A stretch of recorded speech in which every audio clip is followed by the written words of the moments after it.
जी नाज़रीन, दूसरी तरफ ईरानी सिक्योरिटी के सरबराह अली लारेजानी की शहादत की ईरानी हकाम की तरफ से तस्दीक कर दी गई है।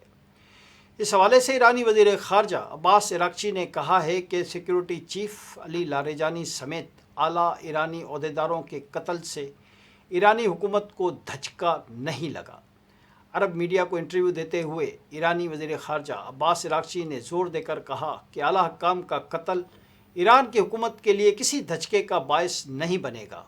उन्होंने कहा कि मुझे मालूम नहीं कि अमेरिकियों और इसराइलियों ने अब तक ये बात क्यों नहीं समझी कि ईरान एक मजबूत सियासी ढांचे का हामिल है जिसमें मुस्तहकम सियासी, मुआशी और समाजी इदारे मौजूद हैं। अब्बास अराग़ची ने मज़ीद कहा कि किसी एक फ़र्द की मौजूदगी या अदम मौजूदगी इस ढांचे को मुतासिर नहीं करती।